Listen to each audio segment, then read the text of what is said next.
Hello everyone, मैं हूं जयेश राजगौर और स्वागत है आप सभी का इस नए इंटरेस्टिंग यूट्यूब वीडियो में। दोस्तों, आज का वीडियो बहुत ही अहम है और कुछ इंपॉर्टेंट इन्फॉर्मेशन मैं आपके साथ यहां पर शेयर करने वाला हूं। दोस्तों, आज का वीडियो एक्चुअली बनाने का कोई खास वजह नहीं था, क्योंकि आप लोगों ने कई ऐसे वीडियोस ऑलरेडी यूट्यूब पर देख लिए होंगे, लेकिन मैं चाहता था थोड़ी सी राहत की सांस आप लोगों को मिले after this big meeting, high level meeting which happened today regarding education. जी हाँ, एक बड़ी सी मीटिंग हुई, हाई लेवल मीटिंग हुई, जहां पर हमारे देश के एजुकेशन मिनिस्टर, इसके अलावा कई और कैबिनेट मिनिस्टर्स ने इकट्ठा होकर के सभी राज्यों के एजुकेशन मिनिस्टर्स और सेक्रेटरीज के साथ डिस्कशन किए, बातचीत की about upcoming board and professional course entrance examinations. तो आज का दिन बहुत अहम था और कुछ चीज़ें इसमें से इंपॉर्टेंट निकल कर आई हैं, कुछ फैसले, कुछ डिसीजंस जो हैं वो आने वाले कई दिनों में होने वाले हैं और उसी की कुछ हिंट्स हमें आज मिली हैं। और ख़ास तौर पर महाराष्ट्र बोर्ड के स्टूडेंट्स के लिए तो क्लियर कट कई चीज़ें आज पता चली हैं, तो उसी के बारे में हम चर्चा करेंगे। सबसे पहले तो बता दूं कि श्री राजनाथ सिंह जी, जो हमारे मिनिस्टर ऑफ डिफेंस हैं, उनके अध्यक्षता के अंडर ये आज की मीटिंग हुई, जहां हमारे एजुकेशन मिनिस्टर श्री रमेश कुमार पोखरियाल निशंक जी थे, स्मृति ईरानी, प्रकाश जावड़ेकर जी और संजय धोत्रे जी भी मौजूद थे। इसके अलावा महाराष्ट्र को रिप्रेजेंट करती हुई हमारी एजुकेशन मिनिस्टर श्रीमती वर्षा गायकवाड़ मैडम भी थी और उन्होंने इस मीटिंग के अंदर महाराष्ट्र के स्टूडेंट्स के वगैरह जो बातें हैं वो भी रखी। साथ ही साथ she also shared her own opinion about what should be done in this pandemic.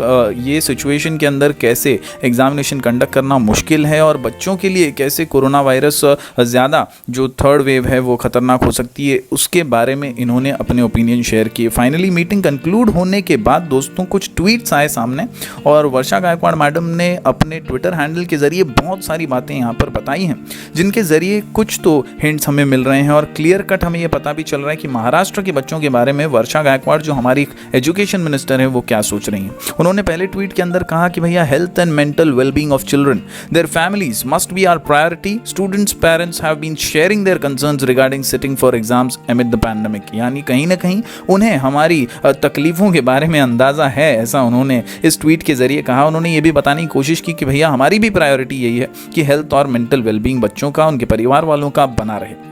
तो दोस्तों, ये पहला ट्वीट था। इसके बाद सीरीज ऑफ ट्वीट्स उन्होंने किए, जहां पर उन्होंने ये बताने की कोशिश की कि वो एग्जैक्टली क्या सोचती हैं इस दौर में, इस माहौल में जहां पर कोरोना वायरस बहुत तेज़ी से जो केसेस बढ़ रहे हैं, वैक्सीनेशन का हाल बेहाल है, साथ ही साथ थर्ड वेव में बच्चों पर ज़्यादा असर हो सकता है।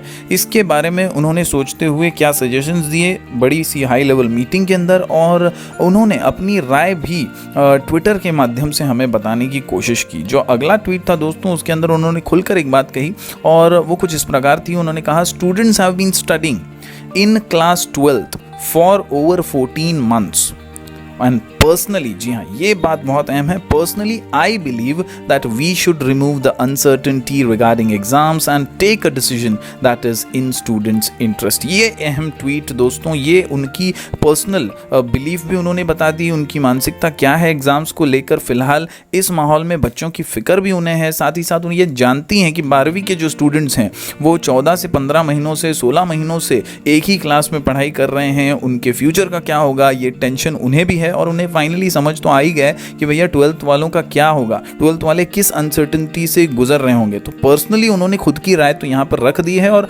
कहीं ना कहीं वो ये चाहती हैं कि ये अगर नेशनल लेवल पर देशव्यापी निर्णय लिया जाए और यूनानिमस कंबाइंड तौर पर एक डिसीजन लिया जाए तो सभी स्टेट्स के लिए आसानी हो जाएगी, और उन्होंने खुद की राय भी यहाँ पर रखी। इसके अलावा दोस्तों उन्होंने एक और ट्वीट किया और उसमें उन्होंने लिखा, अवर focus should now be in evolving a uniform assessment policy. यानी वो चाहती हैं कि एक यूनिफॉर्म असेसमेंट पॉलिसी ही डिज़ाइन की जाए, साथ ही साथ वैक्सीनेशन हो टीचर्स का, एलिजिबल स्टूडेंट्स का, और एक सेफ रिजम्पशन हो schools, colleges, campuses for the next academic year. तो यहाँ पर दोस्तों एक और बात क्लियर हो जाती है, इस आखिरी ट्वीट के जरिए उन्होंने तो क्लियर ही कर दिया नॉन एग्जामिनेशन रूट के बारे में। जी हाँ, तो महाराष्ट्र बोर्ड के लिए तो एक बहुत ही दिलासादायक हम इस चीज़ को कह सकते हैं कि भैया, हमारी एजुकेशन मिनिस्टर ने तो नॉन एग्जामिनेशन रूट के बारे में सोच ही लिया है, keeping in mind the ongoing pandemic situation and the projection that children are vulnerable to new strain strains of coronavirus, option of a non-examination route for class 12 students should be actively examined. यानी internal assessment के जरिए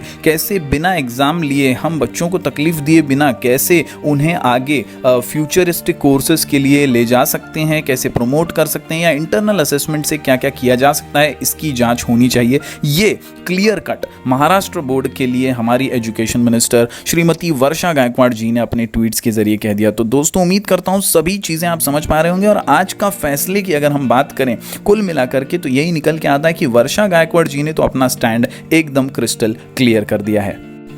जी हाँ दोस्तों, जब ये non examination root की बात उन्होंने कही है तो बात में बहुत दम है, बहुत मायने हैं इस बात के कि भैया हमारे स्टेट में तो हम एटलीस्ट नॉन एग्जामिनेशन रूट के बारे में ही सोच रहे हैं, और कहीं ना कहीं हम वेट करेंगे कि भैया यूनानिमस डिसीजन आए। और वर्षा गायकवाड़ जी ने भी यही कहने की कोशिश की है इनडायरेक्टली कि भैया नॉन एग्जामिनेशन रूट और इंटरनल असेसमेंट इवैल्यूएशन के बारे में सोचा जाए, एक अल्टरनेटिव पर्याय सोचा जाए जिसके जरिए स्टूडेंट्स को राहत मिल सके और नए एकेडमिक ईयर की ओर हम जल्द से जल्द बढ़ सकें। तो उम्मीद करता हूं दोस्तों अब आप रिलैक्स हो जाएंगे, आप रिलैक्स होकर के शांति से अपने आगे के बारे में, भविष्य के बारे में सोचेंगे, नई स्किल्स को सीखेंगे, फ्यूचरिस्टिक वे में आगे अपने पर्सनालिटी को डेवलप करने के बारे में सोचेंगे, नई नई चीजें सीखने की कोशिश कीजिए, क्योंकि कभी भी one piece of paper can not decide your future. तो अपने आप को इम्प्रूव करने की कोशिश लगातार करते रहिए और आगे बढ़ते रहिए। इन छोटी बड़ी अपडेट से डरिएगा मत, क्योंकि आपके लिए भविष्य बहुत ज़्यादा मायने रखता है।